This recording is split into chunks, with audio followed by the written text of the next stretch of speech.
শান্তি। 2 আগষ্ট 2024 সাকাৰ মহাবাক্যৰ সম্পূৰ্ণ সাৰ কথা। মৰমৰ সন্তানসকল, তোমালোকৰ আচল সংস্কাৰ হৈছে পবিত্ৰতা। তোমালোক ৰাৱণৰ সংগত পৰি পতিত হৈ গলা। এতিয়া আকৌ পাৱন হৈ পাৱন সৃষ্টিৰ মালিক হ'ব লাগে। প্ৰশ্ন: অশান্তিৰ কাৰণ আৰু ইয়াৰ নিবাৰণ কি? উত্তৰ: অশান্তিৰ কাৰণ হৈছে অপবিত্ৰতা। এতিয়া ভগৱান পিতাৰ আগত প্ৰতিজ্ঞা কৰা যে মই পবিত্ৰ হৈ পবিত্ৰ সৃষ্টি কৰিম, নিজৰ দৃষ্টি সভ্য কৰি ৰাখিম, আসুৰিক নহওঁ, তেতিয়া অশান্তি দূৰ হ'ব পাৰে। তোমালোক শান্তি স্থাপনাৰ নিমিত্ত হোৱা সন্তানে কেতিয়াও অশান্তি বিয়পাব নোৱাৰা। তোমালোক শান্ত হৈ থাকিব লাগে, মায়াৰ গোলাম হ'ব নালাগে। ধাৰণাৰ বাবে মুখ্য সাৰ: 1.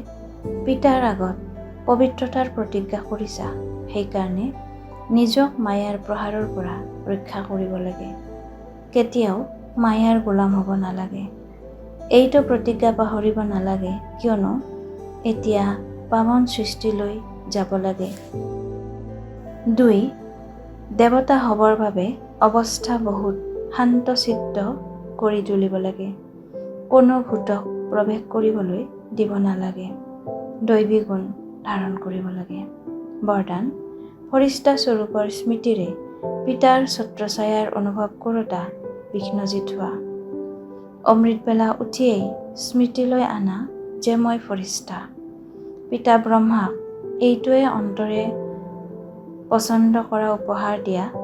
তেতিয়া নিতৌ অমৃতবেলা বাপ দাদাই তোমালোকক নিজৰ বাহুৰ মাজত সমাহিত কৰি ল'ব। অনুভৱ কৰিবা যে বাবাৰ বাহুৰ মাজত অতীন্দ্ৰিয় সুখত ডুলি আছা। যিসকল ফৰিষ্টা স্বৰূপৰ স্মৃতিত থাকিব, তেওঁলোকৰ সন্মুখত কোনো পৰিস্থিতি বা বিঘ্ন আহিলেও পিতা তেওঁলোকৰ ছত্ৰছায়া হৈ যাব। সেয়েহে পিতাৰ ছত্ৰছায়া বা স্নেহৰ অনুভৱ কৰি বিঘ্নজিত হোৱা। শ্লোগান: সুখস্বৰূপ আত্মাই স্বস্থিতিৰে পৰিস্থিতিৰ ওপৰত সহজে বিজয় প্ৰাপ্ত কৰি লয়। প্ৰীতি বুদ্ধিৰ হৈ বিজয় ৰত্ন হ'বৰ কাৰণে আজিৰ অব্যক্ত সংকেত। প্ৰীতি বুদ্ধি অৰ্থাৎ বিজয়। তোমালোকৰ শ্লোগানো হৈছে: বিনাশ কালত প্ৰীতি বুদ্ধিৰ বিজয় আৰু বিনাশ কালত অপ্ৰীতিকৰ বুদ্ধিৰ বিনাশ।